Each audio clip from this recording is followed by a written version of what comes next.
kamu? Selamat pagi, Bu. Selalu terlambat. Kamu deh, pasti terlambat. Maaf, Bu. Saya... Apa? Apa coba? Alasan kamu apa lagi? Kapan sih kamu tidak terlambat? Malas sekali ya kamu jadi anak. Saya... Dasar pemalas. Gak kapok-kapok sih kamu. Sudah berapa kali terlambat? Sana, kamu keliling lapangan basket 2 kali. Kenapa saya harus keliling lapangan basket, Bu? Kenapa? Kamu mau lawan ibu? Berani-beraninya jawab. Sudah terlambat, masih berani jawab pula. Sekarang, keliling lapangan basket 5 kali sekalian. Biar kapok. Cepat. Pergi sana ke lapangan basket.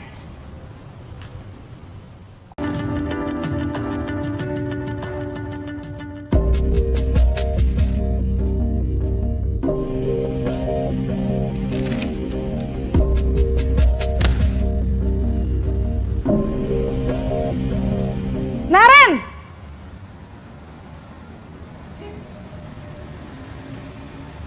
Selamat pagi, Bu. Naren. Kamu kenapa terlambat lagi, nak? Ya Tuhan, Naren. Kamu senang ya bikin ibu susah ya? Kalau kamu terlambat lagi, nanti ibu yang ditegur bapak kepala sekolah, nak. Disangka ibu tidak bisa membina kamu. Duh, gimana ini? Maaf, Bu. Duh, Gusti Naren. Kamu suka ya kalau ibu ditegur bapak kepala sekolah? Terus, sekarang ibu harus tulis apa ini di buku absen? Ini kamu sudah sering terlambat loh. Ibu harus apa coba? Maaf, Bu. Maaf sekali. Ya sudah, lain kali jangan bikin ibu susah lagi ya, nak ya. Ibu tidak akan kuat lagi kalau kamu begini terus. Bisa jantungan kalau ibu ditegur bapak kepala sekolah. Sana cepat ke kelas. Maaf ya, Bu. Maaf sekali.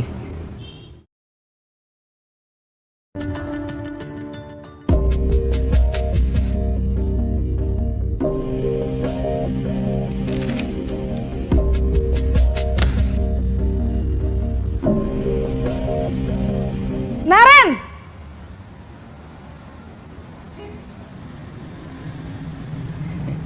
Selamat pagi, Bu. Wah, sudah jam berapa ini, nak? Terlambat lagi ya, sayang? Iya, Bu. Habis ibu saya lupa membangunkan saya, Bu. Kamu malah menyalahkan ibu kamu. Kamu bukannya anak yang larinya paling kenceng. Kok terlambat sih? Iya, Bu. Saya memang terlambat bangun tadi. Jadi, biarpun saya lari kencang, tetap gak kekejar, Bu. Ya sudah sana. Nanti lain kali larinya lebih kenceng lagi ya. Biar gak terlambat lagi. Bikin seneng ibu. Demi ibu. Bisa kan? Bisa lah, Bu. Ya sudah sana masuk kelas. Ibu beresin urusan absen kamu. Kamu ini ada-ada saja.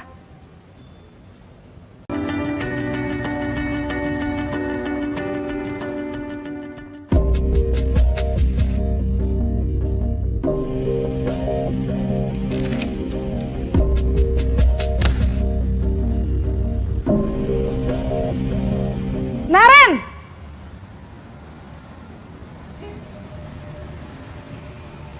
Selamat pagi, Bu.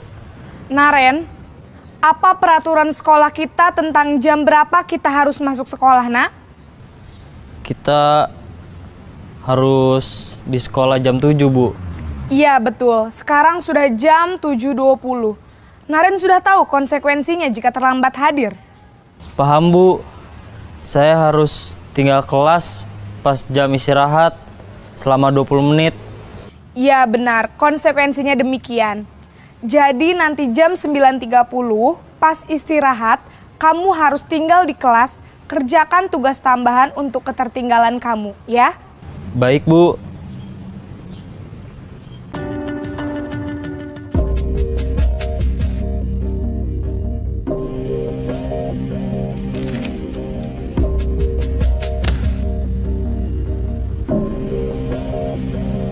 Naren!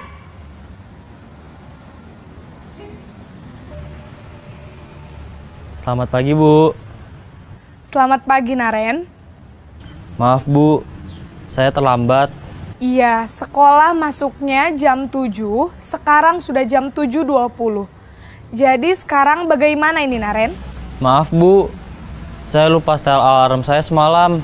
Baiklah, menurut kamu, keyakinan sekolah yang mana yang perlu kamu tingkatkan? Menghargai diri sendiri dan orang lain mungkin ya, Bu. Setuju. Jadi, apakah Naren meyakini prinsip saling menghormati tersebut? Iya, Bu. Saya meyakininya. Apakah Naren bersedia memperbaiki masalah keterlambatan ini? Bersedia, Bu. Bagaimana kamu akan perbaiki masalah keterlambatan ini? Saya akan coba untuk tidak lupa menyetel alarm saya, Bu. Baik, kalau Naren lupa menyetel alarm di rumah, ada orang yang kira-kira bisa bantu mengingatkan tidak? Ada, Bu. Kakak saya, Kak Ema. Ada lagi selain Kak Ema? Selain Kak Ema, ada ibu saya. Baik, jadi yang mengingatkan Naren adalah Kak Ema dan ibu kamu ya? Kira-kira akan mulai setel alarm kapan nih, Naren? Setelah pulang sekolah, akan segera saya lakukan. Baik, jadi Naren akan setel alarm untuk bangun besok pagi dan akan diingatkan oleh kakak dan ibunda Naren ya. Ada lagi yang mungkin perlu dilakukan, Naren? Agar tidak terlambat bangun lagi. Tidak ada, Bu. Baik, Naren. Terima kasih untuk kerjasama kamu. Sekarang kamu perlu kembali ke kelas untuk belajar. Baik, Bu. Terima kasih.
Sekolah kita masuk umur berapa?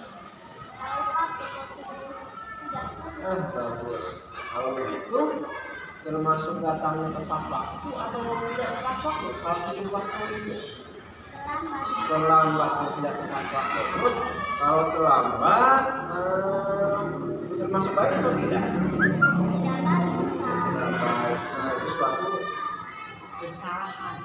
Berarti kesalahan termasuk kesalahan atau terlambat kesalahan bukan? Ya, kesalahan. Bapak juga pernah mengalami kesalahan waktu kegiatan misalkan Bapak terlambat. Berarti, tapi kita harus apa? Mengusahakan supaya kita bisa terlambat. Nah, kita datang coba ceritakan mengapa rasa bisa sampai terlambat datang ke sekolah. Saya bangun siang. Maaf bangun siang.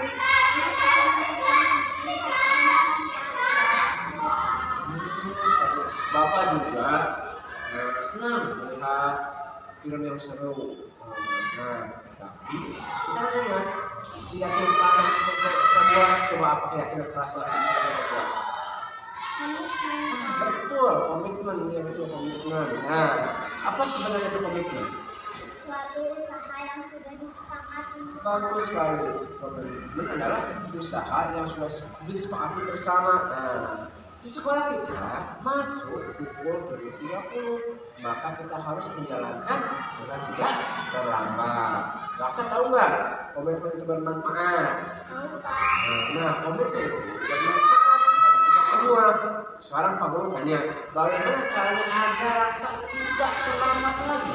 Bangun lebih pagi Pak dan tidak terlalu malam, tidur terlalu malam Pak. Betul sekali.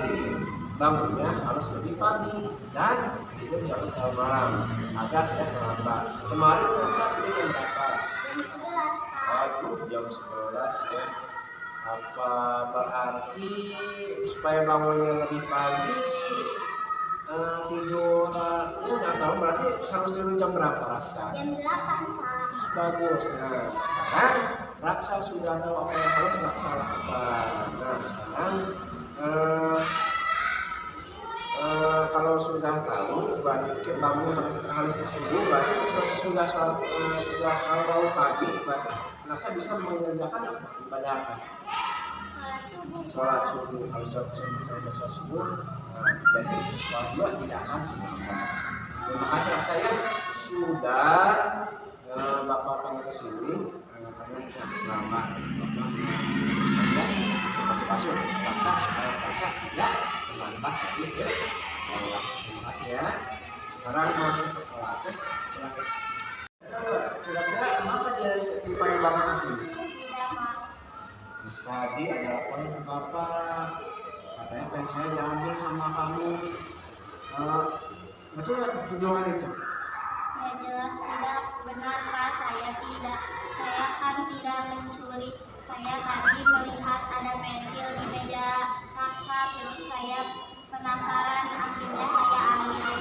Saya Ya saya dan pakai pensil itu Pak. tapi kamu yang mencuri tidak mengambil yang barang lain kan? Ya tidak Pak, saya bukan pencuri. Bagus, berarti jadi masih ingat keyakinan kelas yang sudah kita sepakati bersama. Masih ingat? Masih. Nah berarti kamu tahu bahwa tindakan kamu itu tidak sesuai dengan prinsip yang kamu yakini, yaitu rasa belas kasih sama. Betul tidak? Ya Pak, saya tahu. Nah sekarang apa yang akan kamu lakukan untuk memperbaiki tindakan kamu? Saya akan meminta maaf sama Raksa, Pak, dan besok saya akan mengganti pensil yang saya pakai Pak. Bagus, berarti kamu mau menjadi orang yang bertanggung jawab seperti keyakinan kelas yang sudah kita sepakati bersama. Nah, menurutmu bagaimana rasanya menjadi anak yang baik? Ya senang lah Pak, nanti tidak akan ada lagi anak yang curiga. Saya ada barang ya yang bilang di dan yang pasti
warahmatullahi wabarakatuh. Alhamdulillahirrahmanirrahim wa bihi nasta'inu ala umuri wassalatu wassalamu ala sayyidina Muhammad wa ala alihi wa sahbihi wasallam. Sallallahu alaihi wasallam. Bapak sekolah yang saya hormati, ya Bapak Ibu guru yang saya hormati, pertama-tama mari kita panjatkan puji dan rasa syukur kita kepada Allah Subhanahu wa taala. Alhamdulillah pada hari ini kita bisa berkumpul di tempat yang kita ini. Semuanya kita mudah-mudahan kita semua ada dalam kesehatan kita terima Allah Subhanahu wa taala. Salawat dan salam serta rahmat kepada Nabi besar Muhammad SAW, pada keluarganya, sahabatnya, umatnya, semoga kita termasuk dalamnya. Bapak Ibu yang saya hormati, ini adalah salah satu aksi nyata saya di 2024 yang akan positif. Di dalam CJP ini ada 3 modul. Modul 1, modul 2, modul 3, modul 1 itu terdiri dari 4 sub. 1 titik 1, 1 titik 2, 3, 1 titik 4. Nah ini adalah yang terakhir tentang budaya positif. Kasih katanya adalah yang menyebarkan pemahaman penerapan budaya positif. Selanjutnya, selamat datang kepada Bapak. Mari kita belajar bersama berkolaborasi, saling mendukung dan memulihkan budaya positif sekolah yang kita cintai.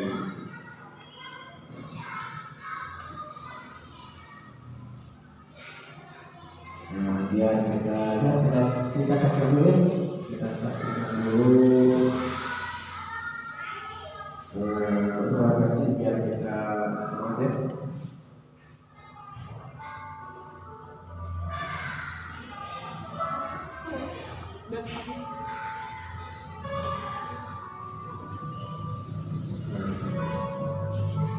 Kita sebuah perjuangan.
mungkin sebelum jawabannya jawaban apa ya?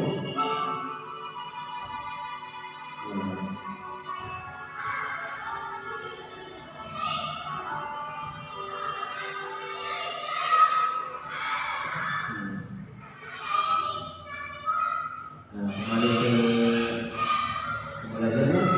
Kalau saya sebuah perbuatan, suatu perbuatan yang kedua, intinya kita boleh masih orang tuanya masih ada dari dunia mendapatkan buat kesehatan selamatannya yang sudah belajar di dalam kenikmatan yang timbul dari Allah Subhanahu wa Ta'ala.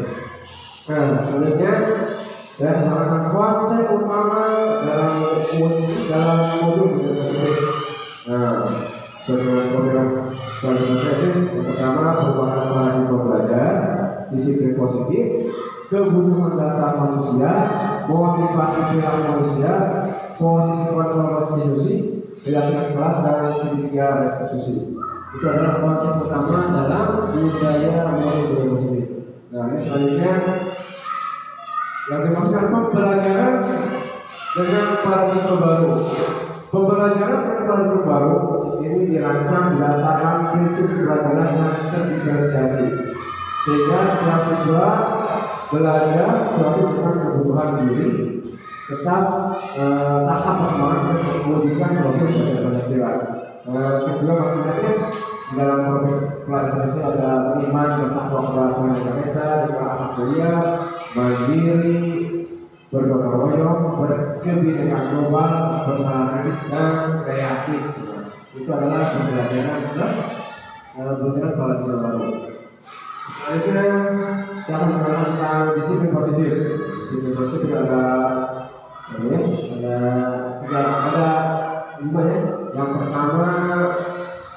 pertama dalam budaya kita, makna disiplin dimaknai menjadi sesuatu yang dilakukan seseorang agar orang lain untuk mendapatkan kebutuhan kita.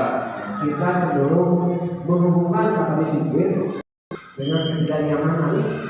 Biasanya seperti itu.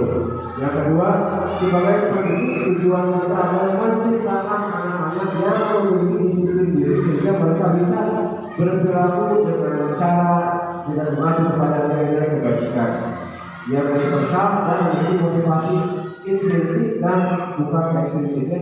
Yang ketiga, disiplin positif itu merupakan salah satu cara penerapan disiplin yang bertujuan untuk menumbuhkan kesadaran serta memperdayakan anak untuk melakukan sesuatu tanpa sopan, ancaman maupun hukuman. Nah, ini adalah alur disiplin positif. Karena Anda tidak bisa mengontrol orang lain, hanya Anda yang bisa mengontrol diri Anda. Nah, ini banyak sini. Ini itu makanya belajar kontrol diri dengan menggali potensi jika agar tercapai tujuan, yaitu suatu menjadi seorang yang kita inginkan berdasarkan nilai-nilai yang kita hargai. Itu salah satunya yang ini ya. Yang kedua semua perilaku memiliki tujuan. Ada teori motivasi ya. Yang ketiga modal berpikir masing kolaborasi dan konsensus menciptakan pilihan-pilihan baru. Dan yang keempat,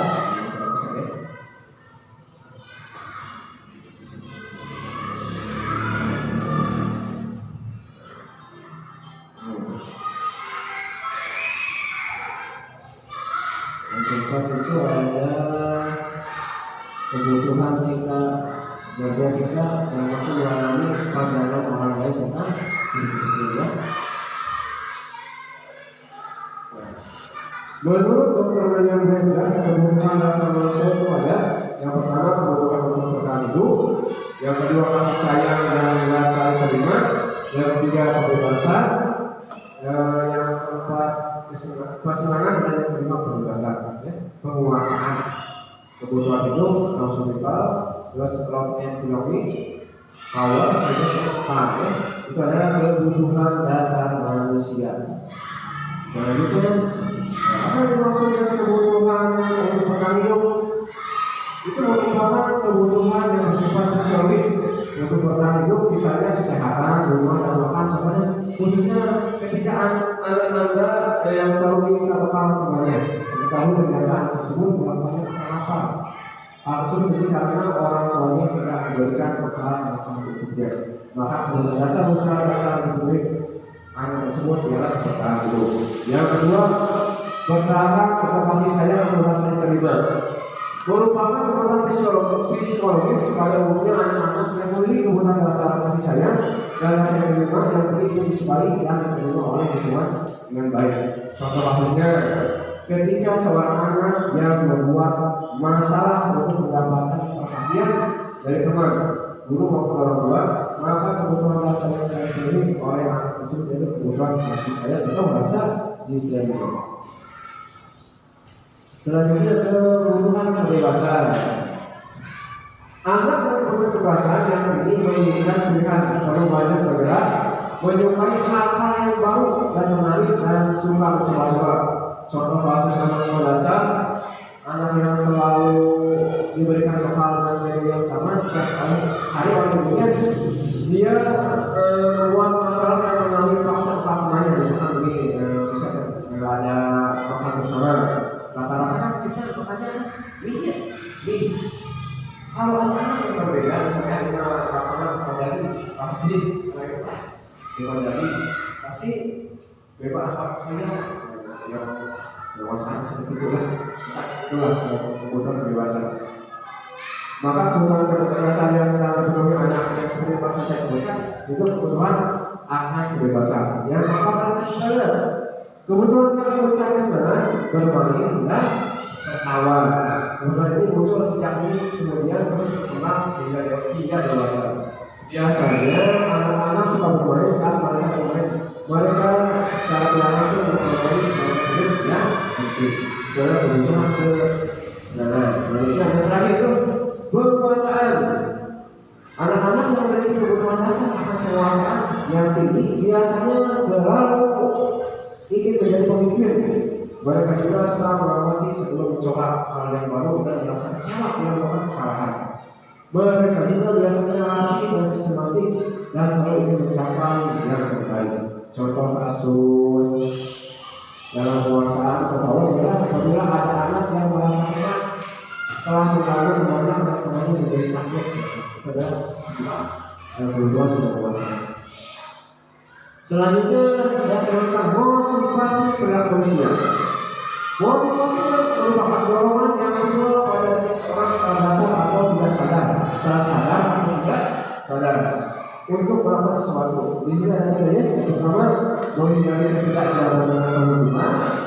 Yang kedua mendapatkan imbalan atau penghargaan dari orang lain. Dan yang ketiga menghargai nilai kebaikan diri sendiri. Itu adalah motivasi perilaku manusia. Selanjutnya, konsep disiplin dengan identitas ganda. Biasanya kita kalau boleh ada hukuman, ada itu untuk penghargaan. Nah, hukuman mencakup hukuman biasanya menyakitkan, tidak nyaman, murid takut, memaksa, murid menyembunyikan kesalahan, murid menjadi pendahuluan memang seperti itu ya kalau hukuman. Kalau sebaliknya penghargaan tidak efektif, merusak hubungan atau memiliki sifat iri, memasukkan kreativitas, menghubung dengan sesuatu yang ranking, dan bisa ranking pasti katakan di sekolah pasti aja ya penghargaan yang beda sama yang juara terakhir misalnya. Jadi sebetulnya sebenarnya merampas hak untuk kembali ke dunia. Awal konsep disiplin dengan identitas sukses. Seperti tadi gagalnya atau hukuman sama penghargaan, kalian sukses sama baik ibu konsekuensi. Konsekuensi apa saja? Penguatan jangka pendek, perlu monitoring, melakukan stimulus respon, menghargai peraturan, dengan waktu untuk membuat kesalahan. Kalau sudah konsekuensi maka kita masuk ke restitusi. Murid memiliki bertanggung jawab untuk perilaku fokus pada pembacaan masalah yang terbanyak, murid menghormati dirinya dan orang lain. Yang terakhir, murid berusaha membuat kesalahan itu adalah restitusi. Jadi ada hukuman, ada konsekuensi, ada restitusi. Konsep yang dipakai dalam konsep disiplin berangkat kasus adalah pengertian restitusi adalah proses menciptakan kondisi bagi murid untuk memperbaiki kesalahan mereka sehingga mereka bisa kembali pada kelompoknya dengan kesalahan kedua. Ciri-ciri restitusi yang pertama bisa menutup kesalahan lalu belajar dari kesalahan, memperbaiki hubungan, tawaran bukan paksaan. Itu adalah salah satu dari ciri-ciri restitusi. Bagaimana perbedaannya? Contoh kasus siswa yang mencontek satuannya, kalau hukumannya guru contohnya, guru menghukum siswa tersebut untuk berdiri 10 menit hukuman. Apalagi contohnya guru marah dan murid menjadi takut hukuman. Kalau konsekuensi, guru memberikan konsekuensi untuk mengerjakan ulangan lagi. Bisa nama mengucapkan lagi, kan konsekuensi. Kalau restitusi, dia memperlihatkan guru menanyakan keyakinan kelasnya atau kelas intinya lalu kalau siswa menyelesaikan masalah. Guru restitusi dengan sampai satu ulangan, misalnya dipakai ke ketika sebelum masuk. Kalau sekarang di dalam pelajaran Pancasila yang kelas, ada kesepakatan kelas, maka ini biasanya dipakai untuk restitusi ini. Sekali lagi ada hukuman, ada konsekuensi, ada restitusi. Nah ini kita tanya, kita sebagai guru ya, ada 5 posisi kontrol restitusi. Nah yang pertama menghukum, guna menghukum. Yang kedua guru sebagai pembuat rasa bersalah. Yang ketiga teman. Yang keempat pemantau. Dan kelima adalah sebagai manajer. Nah kita sekarang ini kita semua berada di posisi yang mana ya? Sebagai pembuat atau sebagai manajer atau teman pemantau. Yang paling tinggi tingkatannya adalah sebagai manajer. Jadi pemimpin di kelas, kalau di sekolah kita berhubungan sama siswa, nanti pemimpinnya di kelas. Jadi biar semua ada di dalam posisi manajer.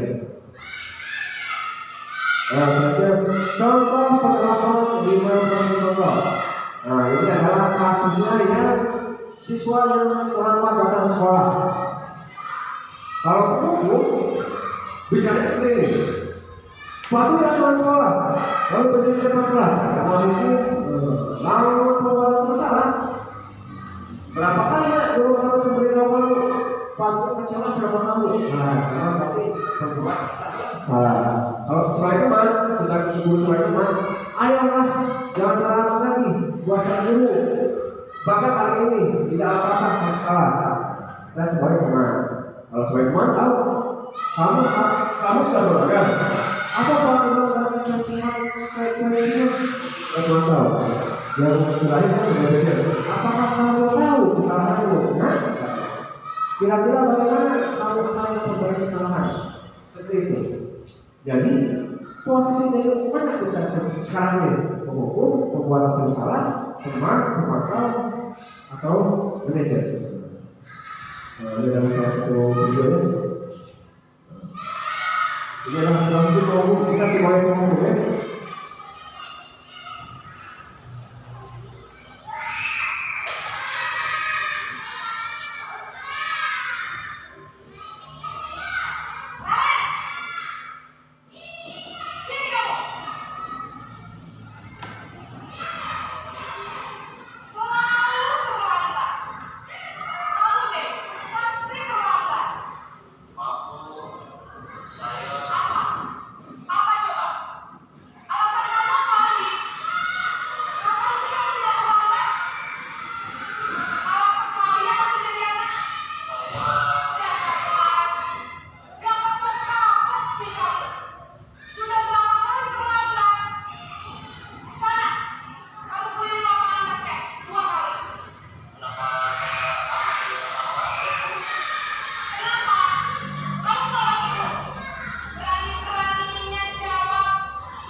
hukum, gitu ya.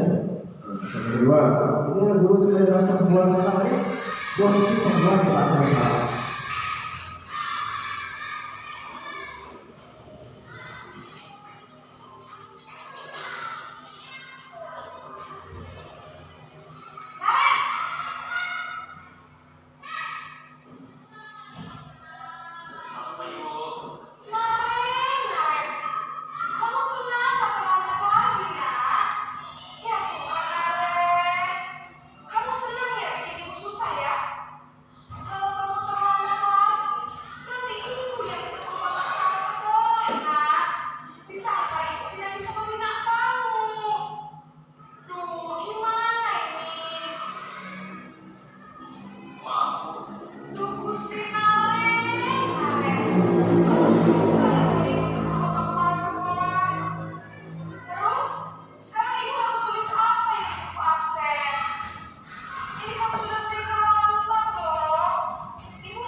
Nah, ini adalah posisi masa bersalah. Yang ketiga, ini guru posisikan sebagai mana? Sebagai teman.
Adalah posisi sebagai teman.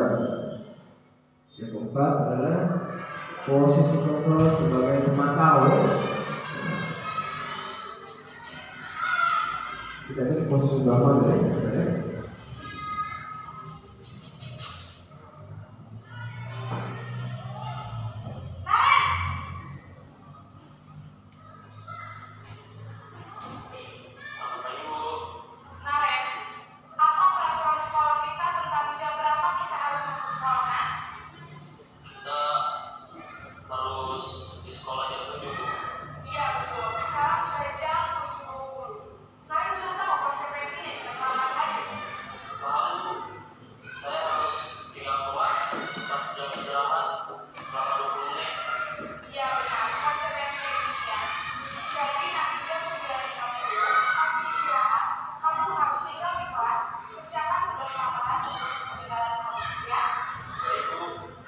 Nah, yang terakhir adalah kita sebagai posisi sebagai manajer ya.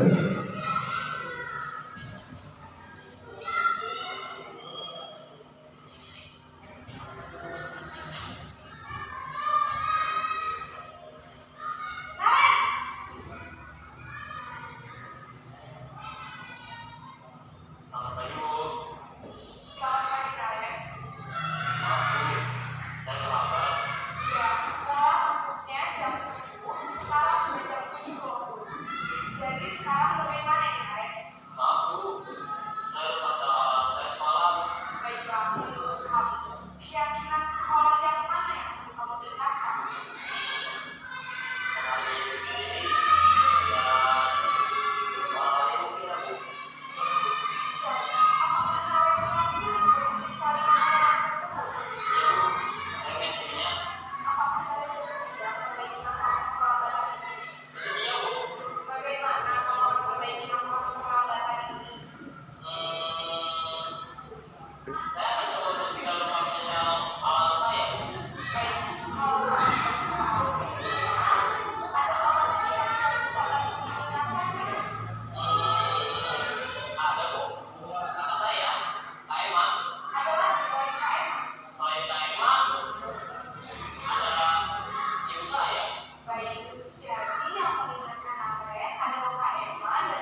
adalah posisi sebagai manajer. Jadi ada ini posisi manajer dari sudah disebutkan ya.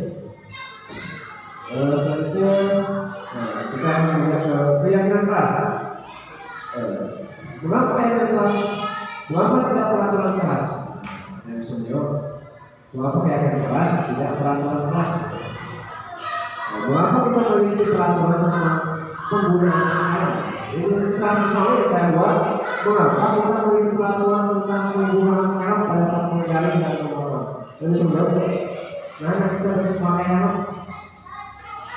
Ya bisa jawab untuk keselamatan atau yang selamat. Dan yang kedua, mengapa kita memiliki peraturan tentang penggunaan masker?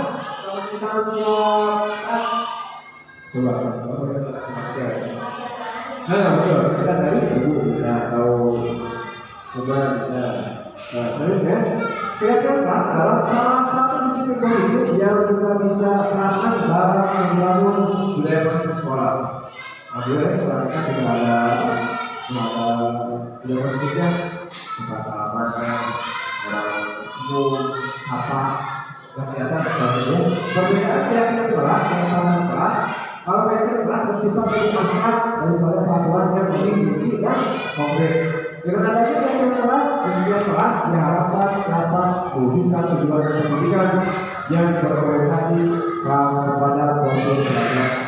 Ya, itu adalah untuk mendukung motivasi prinsip kembali ke nilai-nilai keyakinan yang lebih menggerakkan seseorang dibandingkan dengan memiliki serangkaian peraturan-peraturan. Jadi keyakinan bakal waktu yang dari abstrak itu aja peraturan dan bukti lalu biasanya. Bagaimana pembentukan keyakinan keras? Yang pertama lebih abstrak dari peraturan. Jadi ada abstrak, ada konkret, lebih abstrak. Yang kedua berupa pernyataan universal. Yang ketiga dibuat peraturan positif yang tepat sedikit saja akan diingat. Yang kelima sesuai dengan kondisi kelas dan sekolah untuk menerapkan. Dan yang terakhir, semua wali kelas atau sekolah dilibatkan dalam membuat kegiatan tersebut. Nah ini adalah alurnya kegiatan kesepakatan kelas. Biasanya kita sebelum belajar suka mengerjakan kesepakatan kelas. Seperti ini alurnya. Kami guru dan murid yang saling menyayangi. Kami murid yang selalu semangat dalam belajar.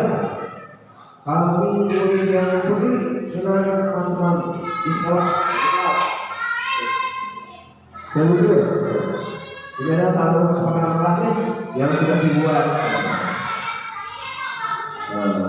Hasil dari kegiatan kelas yang pertama bertanggung jawab mengerjakan tugas kerja, bersikap jujur, bersikap tenang saat pelajaran berlangsung, bersikap sopan dengan guru, saling tolong dan hidup kumpul dengan baik. Itu adalah salah satu hasil dari kegiatan kelas.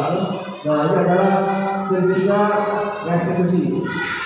Ini sejenis ada tuh ya. Yang pertama menstabilkan identitas, yang kedua kualitas kenyataan yang salah, dan yang ketiga menanyakan keyakinan. Ini adalah salah satu kemarin tiga restitusi yang saya buat dengan kelas 4. Soalnya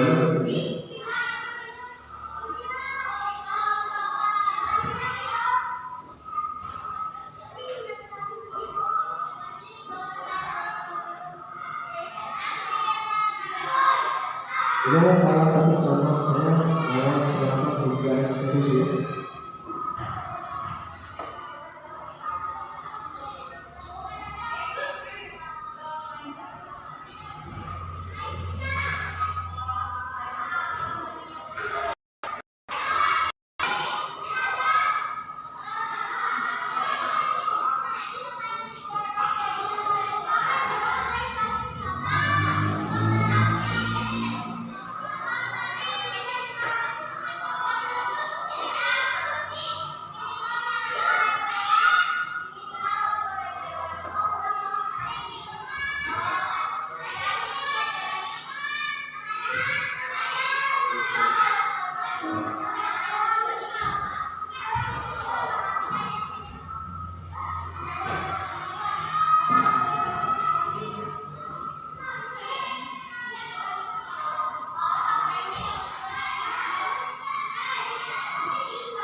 Nah, itu yang pertama. Waktu saya akan sekitar susu. Ini kasus yang kedua. Ya.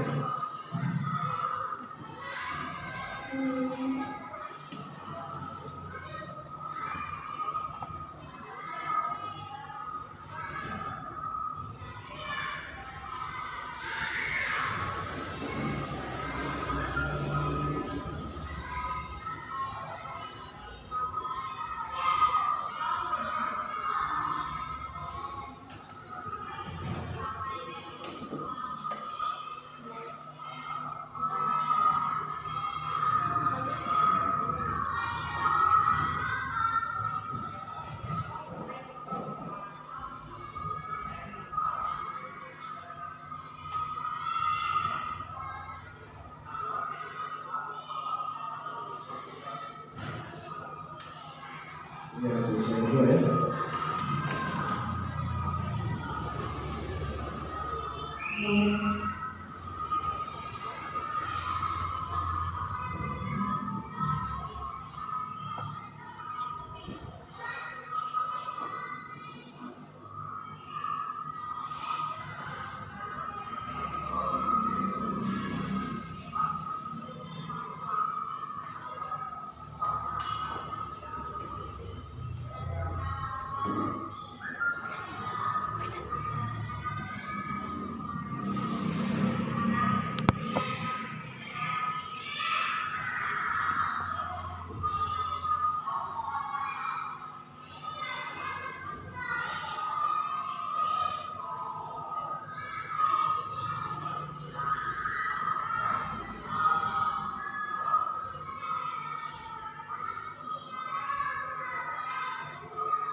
Ya, itu saya menggunakan segitiga restitusi. Selanjutnya testimoni yang saya lakukan ya.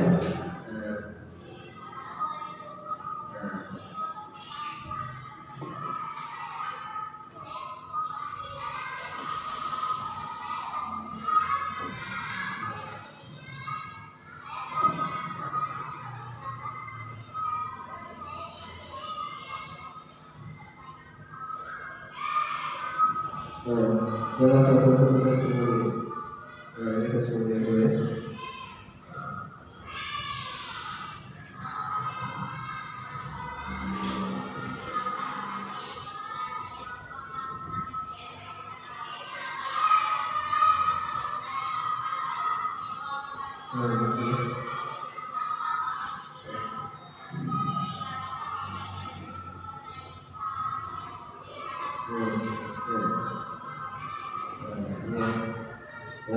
Sudah sebelumnya, terima kasih.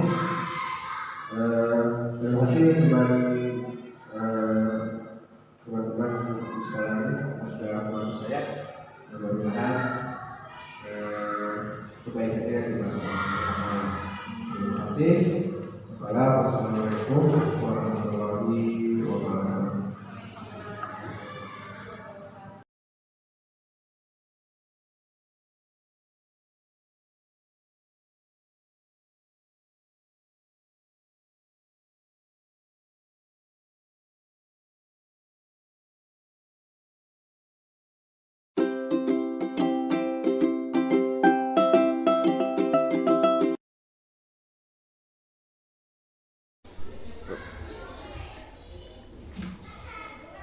Bismillahirrahmanirrahim. Assalamualaikum warahmatullahi wabarakatuh. Saya Erpik Bunatian, Kepala Sekolah SDN 1 Sukaratu, Kecamatan Banyuresmi,